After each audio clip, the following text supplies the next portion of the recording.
Okay, it picked it back up. Okay, look at this school. 35% was met or exceeded in SC in English. So 80 out of 224.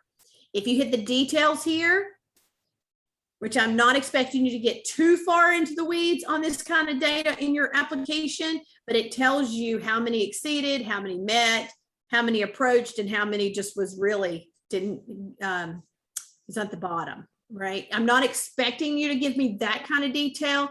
I am expecting you to give me the detail that shows me, let me go back here, that shows this data, the big numbers right here, okay? You'll get English, you'll get math under academics. Then if you go back to the overview and you're looking at preparing for success, you're either looking at science or social studies, depending on what year you're looking, because they don't test both every year, right? In this here, it also gives you kindergarten readiness assessments. It gives you first and second grade students on track for success in ELA and math. This will tell you if you think you're going to pull a bunch of kids from Pontiac Elementary, which if you looked and say, okay, I think I'll pull 15%, then you can figure out what 15% might look like. So then when you're writing your goals and comparing you to that school, you should have a very good idea of what you're getting when you're writing your benchmarks, and then where you think you can take those kids in your goals. All right. So, and if we look at high school, just I want to quickly do this because I know you can figure this out yourself. It's not really hard.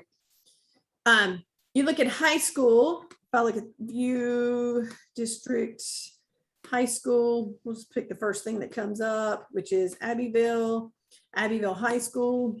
We'll look at them because it's the first thing that comes up. You're getting, again, you look at the narrative, it'll tell you what kind of programs they offer. You're looking here, academic achievement, you're looking at English and algebra. This is still English 1. We're not at English 2 yet there for this one. And algebra 1. So they did really well in English 1, 73%. Algebra, 63%. Look at the state, 46%. And the English the state was 63%. So they're quite a ways above the state average. So that should tell you that's a pretty good school if you were pulling kids from that. If you go back here, just to make sure you're looking at everything you need to look at for success, this is where you're looking at US history and biology. Now look at US history down here, 31%. And the state is 37%. That means, guys, when we look at the details here, now this is for biology. Look at this. Look how many kids made an F in US history on the end of course exam. Wow. That's how many kids made an F. How many kids made an A? But when you're looking at did they pass, it's whether you made or whether they passed for the report card, it's C or better. Okay, tough, isn't it? So when you're looking at that, this is huge. Look at biology. Look at that. That's how many they did better. But now I'm not expecting you to get into the weeds of the details of how many made A's or B's, but I am expecting to see that you've done your research and understand the kids you're pulling for the big, oh shoot, I don't want to do that. Hold up. Let me go back here. Now, just to show you one more thing here, we'll go back to the overview. Here is where you get a lot of information. This is your graduation rate. This is your English language learners. That's your ESL kids. But I want to be clear you understand this, because if you're not in education, you may not know this. When you're looking at these two things we just looked at for academic and achievement, preparing for success, that is looking at the graduating class of 2021, except for US history. So when we look here and we see this right here, 86 out of 117. That is what those kids in the senior class made when they took it years ago. That is not true for US history. What is in US history is who took it now. So, and I really don't know why the state does that, to be honest with you, but that is what it is. Okay. So just make sure you're aware of that as you write your application. All right. Now, What did you say the graduation rate? Okay. Now let me show you your graduation rate. That is looking at 4 years. So what they do is if you should have graduated in 2021, then what you call your 9GR, which is when you were in the 9th grade for the very first time, you should have had, let's see, 18, 19, 19, 20, 20, 21. So you should have started in 17. So 17, 18, 18, 19, 19, 20, 20, 21, right? So that should have been your 9GR. They're looking back and say you started here in the fall of 17. You should have graduated in the spring of 2021. If you did not, for whatever reason, well, actually they give you the summer numbers in there, but if you didn't, then you are not counted on graduation rate. Now, let me be clear about something. This is one thing that just makes me a little crazy. Students who are special education students who are on what you call a state credential. That means that they have a program set for them because they're not going to be able to do the diploma work. All those kids have a set program, but they will not count in your on-time graduation rate, even if they finish their set program. So all those kids, in essence, count against you no matter what. So when you're looking at this 88.2% for this school, that's a good graduation rate. But there was probably a handful of kids that were special education children that, and in order to get on the credential, you have to be severely disabled, that finished all their things and they walked across the stage, are not counted in that number. So you just have to know what that number entails.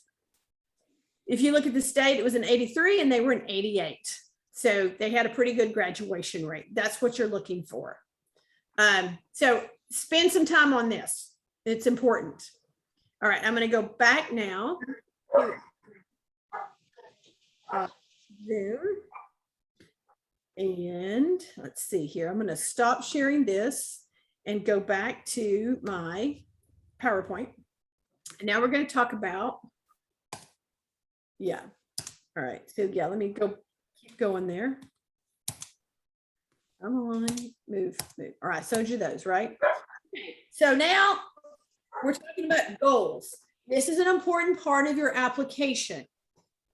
However, those are things that can be added once you realize that the student population that you have may not be able to do those, or the student population that you have is above those goals.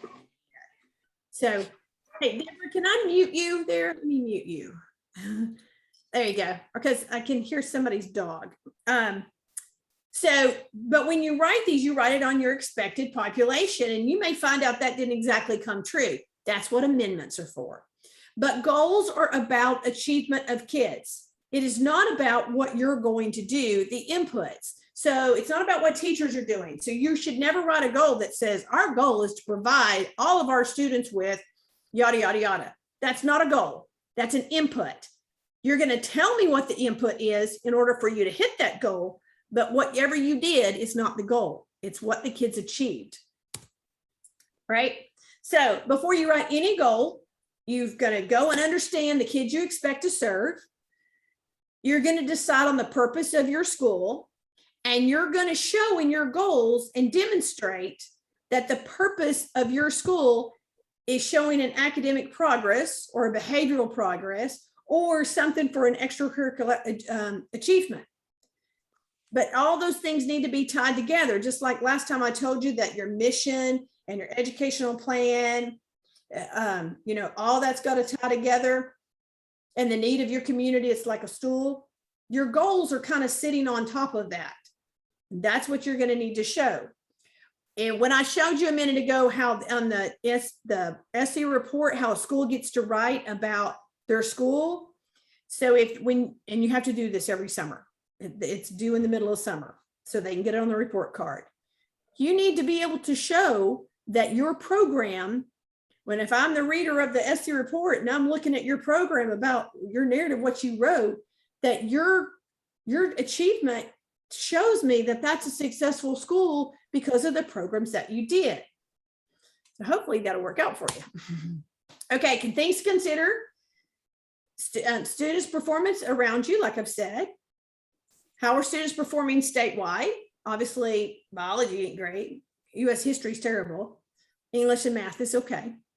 How will your expected student population differ from nearby schools or statewide? Remember, if you're in a big county, you're not just pulling your county, you're pulling everybody around you too. So if you're sitting in Spartanburg, that's a big county with lots of 7 districts. So you got to look at not just Spartanburg 2 that you might be sitting in, you got to look at all of them, plus whoever's close enough in Greenville to get to Spartanburg. And what do you expect to achieve eventually? So when you're writing these goals, guys, it is not, in the next couple of years, it is, you're going to have to set benchmarks, and then it's a 10-year charter. You have to have 10-year goals. Do I think those are kind of la la land sometimes out there by 10 years? Absolutely. Absolutely. Because by 10 years, we could have changed what we're even testing for. But you're not really changing that. You want academic progress. But 10 years is a long time and lots changes. And that's why you'll do an amendment. Also, just to be clear, and I want to say this multiple times, I'm only doing this if you are applying to Limestone Charter Association. If you decide to submit to other authorizers, the other 2 state authorizers in particular, you need to make sure what their expectations are for these goals and how they want to see them. I'm going to tell you that goals are important in your application, but when you get to your contract part, after you get approved, your contract will get much more deeper into the expectations that you're setting than your charter will. Because you will then, you'll be really looking at your recruitment by then. You'll have a better idea. But your first year's goals are benchmarks. Then the next, every year after that, you're going to either build on a growth, or you might say, okay, this program takes 3 years. We're going to say in 3 years from now, this is what's going to happen. But you are having something to measure every year, even if it's just state testing. And then if your program has benchmarks set into that, then you'll tell us what those are too. And we're going to talk a lot more about that in a minute. Your charter goals should contain academic achievement, either through testing or through growth. And growth is a whole lot easier to measure in elementary school than it is in high school. So what I mean by that is, when you're looking at growth, you're taking kid A and you're starting in the 3rd grade or the 2nd grade or whenever it is, and you're watching that same kid year after year after year. And you're going to tell me how that kid is. So I got 100 kids, all 100 kids have stayed with me, and they've grown on average 2 grade levels, something like that, right? The problem with that is that you have to make sure you kind of keeping the same kids if you're looking at percentages. It's a little bit more difficult. When you look at straight out testing per year, those are different kids every year. You're looking at 4th grade every year. Those are a different set of 4th graders every year. But if you're looking at testing to say, okay, this group started out, and over the course of 5 years, our testing for those kids went from 100 to 1,500, whatever it is. Get my point? Is that there's 2 ways to do it. You can do both, or you can do one or the other, but you got to live with it, whatever you write. I will say this a million times. You live with whatever you write, unless you do an amendment and it's an approved amendment, right? Okay. Now, every year, no matter what, you're going to have a performance framework review. Every authorizer has a performance framework. It looks at you academically and it looks at you operationally. So it does two things. It helps you figure out where you are, and it uses state report card and it uses some other things, but it also helps you say, okay, maybe we need to change and go a different direction with some stuff. So it's just a really good review to help you.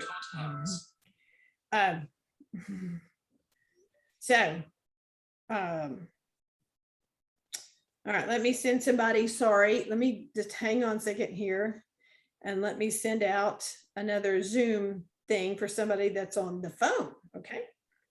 And there, so anyway, a framework is not a bad thing so long as that it is measuring for, oh crap. I'm sorry, just take, all right.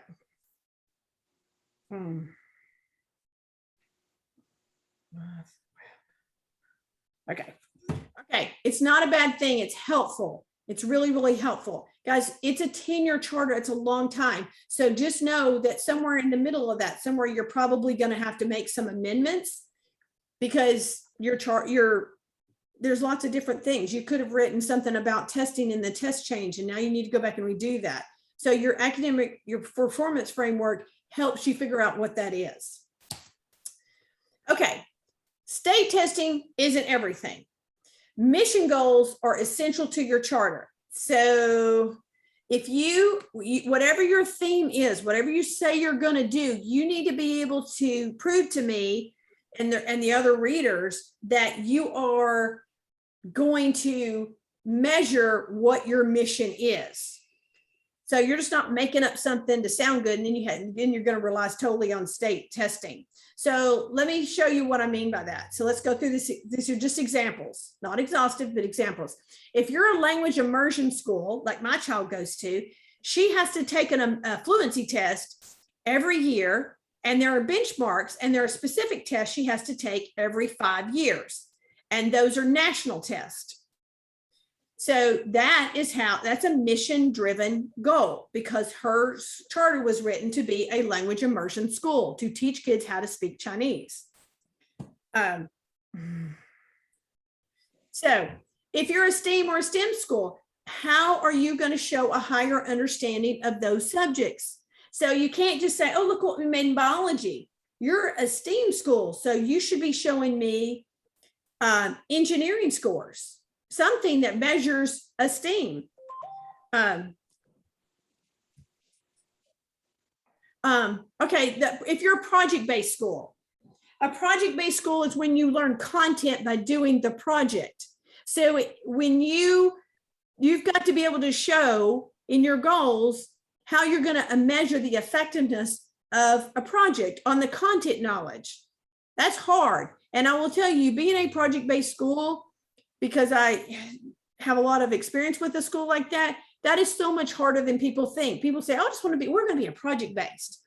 What they really mean is they want to be project-oriented. To be project-based is a whole lot bigger, right? So you got to figure out, though, how you're going to measure being that. Leadership, what instrument will you use to measure leadership? That has to be a goal that you write, because you're saying you're going to be a leadership school. Dual enrollment, how many more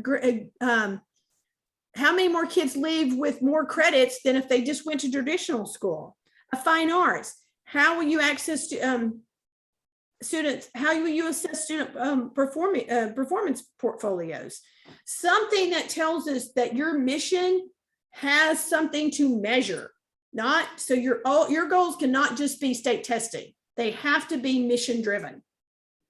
And if you're not specifically putting a theme in, and you're doing this because there's no choice and the other school's way over there, you still have to come up with something that finds how you're unique and not just state testing.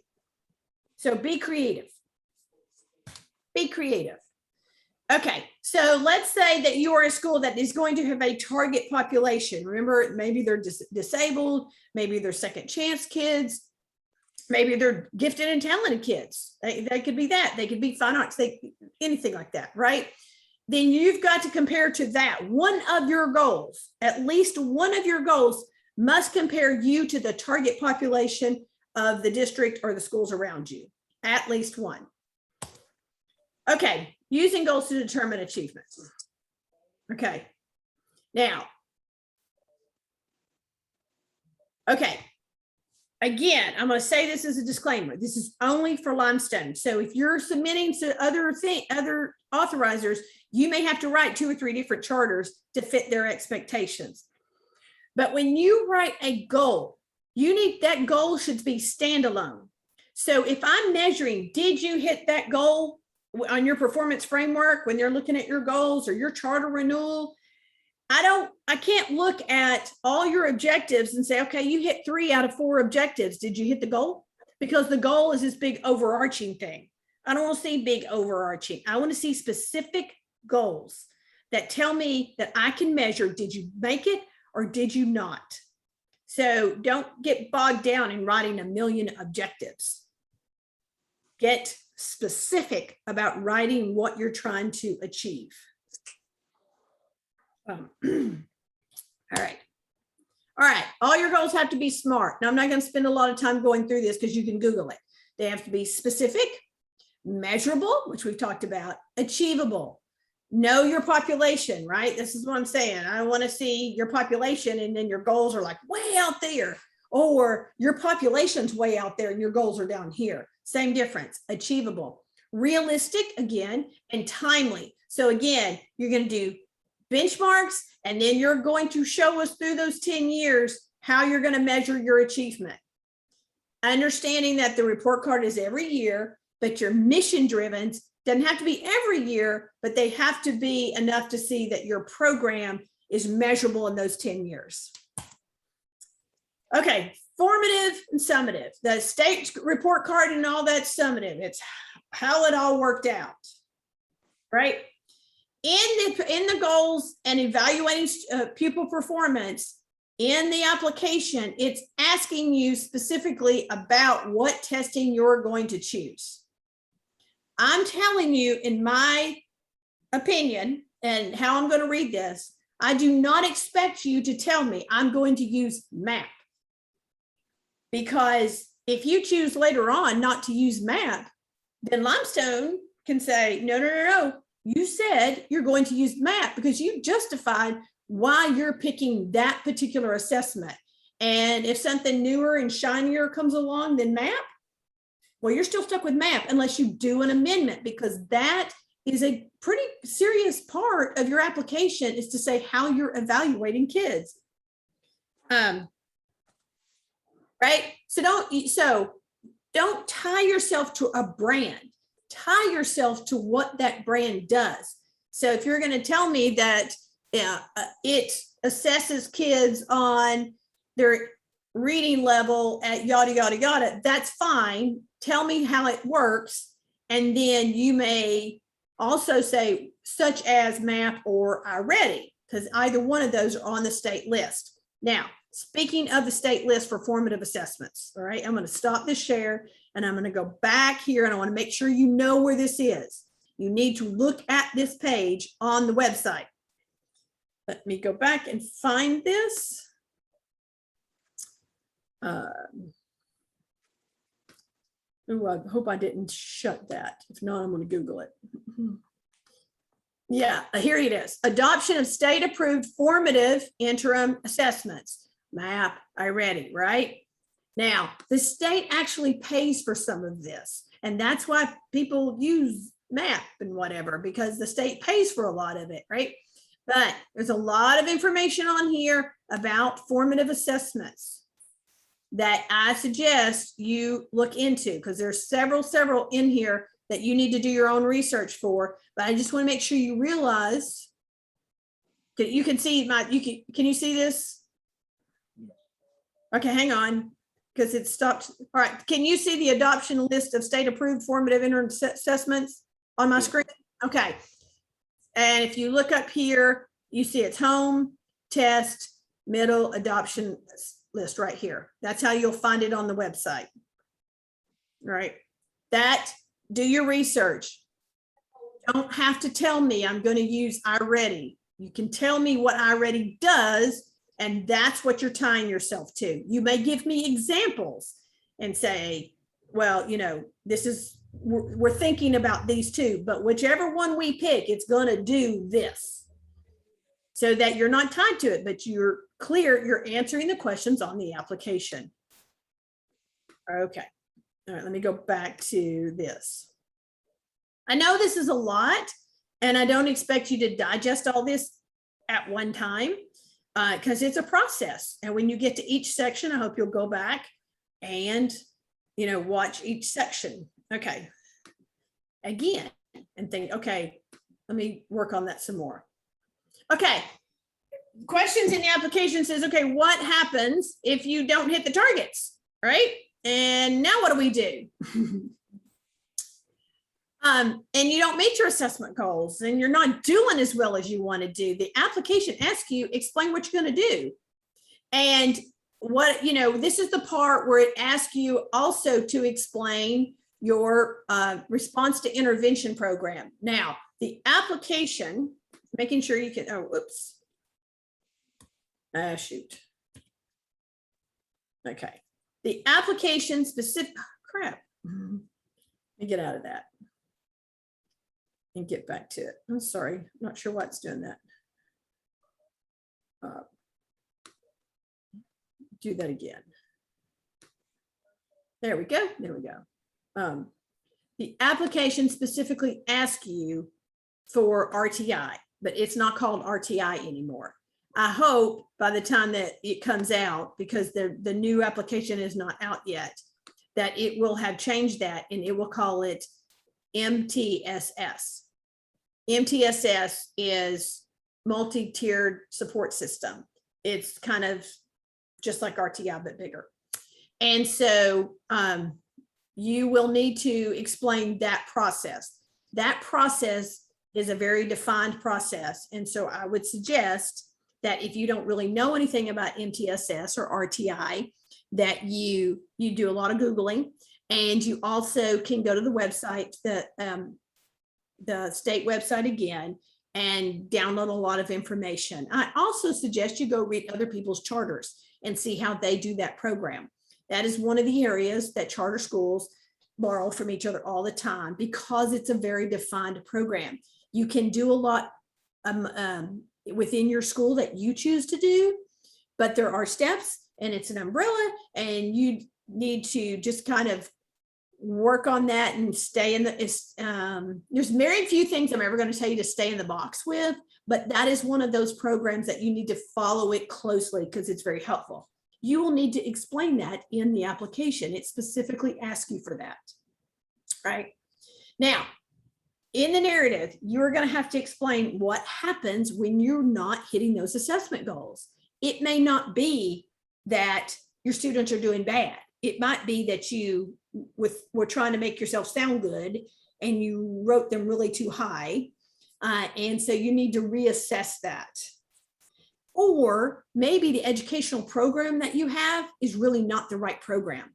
Maybe you're not doing it right. You need to reassess, are we really implementing this program with fidelity? If you bought a program, it typically has very structured outline on how you put it into motion. Are you doing that? Or did you just buy it and you're using this much? Again, this is one of those project-based. If you said you're project-based and all you're doing is doing a project at the end of the year after you've basically just done direct instruction and not done anything else, and then you're wondering, well, why didn't my project-based work? It's because you weren't doing project-based. You were doing project-oriented and not project-based. So therefore, you've not put your program into practice with fidelity. Did you do enough in professional development to teach those teachers what they need to know to do that? I have a school that is a school for dyslexic, and they use Orton Gillingham. So one of the huge parts of her charter was about preparing the teachers for Orton-Gillingham. So did you do that? She's going to look and say, did I do that well enough? Did they really get enough training? Again, if you're project-based, you got to have a lot of training to do project-based. Teachers do not know how to do that just coming out of school. And if you've been in traditional school, I can promise you, you've not had the system, you've not been in the system that allows you to do project-based. You're project-oriented, right? But so you're going to reevaluate whether or not the program is the problem. Is it your teachers that aren't developed enough is the problem? But those are things you're going to tell me the steps you're going to take if you're not hitting the mark. It's not all about saying we get kids that are not prepared to be in high school. We get kids that are not prepared to be in middle school. It's about saying we have a program, and if the kids aren't responding to that program, here's the steps we're going to take to fix it. That's what you have to describe in the charter. Now, professional development is a biggie, right? If you choose an out of the box, I got to buy the curriculum, it typically comes with professional development. And that's part of the deal. And sometimes that professional development is extra. And sometimes you got to buy that with the deal. If you do not buy the professional development that goes along with that, then you're going to have to tell me how are you going to teach your teachers what they're supposed to know? If you don't buy one of those out of the box things, then you've got to explain to us what are their credentials for the people who are going to teach this, do professional development trainings for your staff. It cannot just be the principal. The principal cannot do all the professional development, and I need to see that. I need to see that you understand the program and what it costs to do that program. Cost in resources, cost in money, cost in time, all of that has to be explained. Because if you don't know that, you shouldn't be doing that program. So, I mean, the program and the budget, right? So, in the budget, you will have to tell me what it costs to do that program and what it costs to do the professional development. And that needs to clearly be defined of where that money's coming from. If you're paying for it with your curriculum that you're buying, it needs to show that. If you tell me we're going to be a project-based school and we're going to go to the Buck Institute, and in your budget, you've only put $5,000, I'm going to tell you, you are not going to the Buck Institute and you didn't do your research because they're crazy expensive. Now, there are other places you could go and maybe get away with $5,000 for a project-based school, but it ain't the Buck Institute. And they're the best known for project-based. So you make sure that you're telling me what the professional development is, how much the cost of that program is, and that those things are reasonable and specific to each program you're using. So let's say you're just going to buy, you're not doing an overall thing, right? You're just going to buy a specific Singapore math. I just need to know who's going to do the development, the training for that. Are you going to send somebody to training? Are you going to bring somebody in? Do you already have somebody that's done the training and can be a train the trainer people? Whatever that is, there has to be an explanation about that. And I have to understand the resources. That is particularly true when you're talking about how when your educational program needs to be looked at because your kids aren't hitting the mark in the assessments, that you can tell us by what you've written in this section that you are going to provide enough professional development and you're going to put that money towards it. You can't just put $5,000 in professional development. You got to tell me what that $5,000 is for. And it may not be enough. And I'll tell you if it's not enough, for sure. Okay. That's kind of in an overview of that looking at your evaluations and your goals.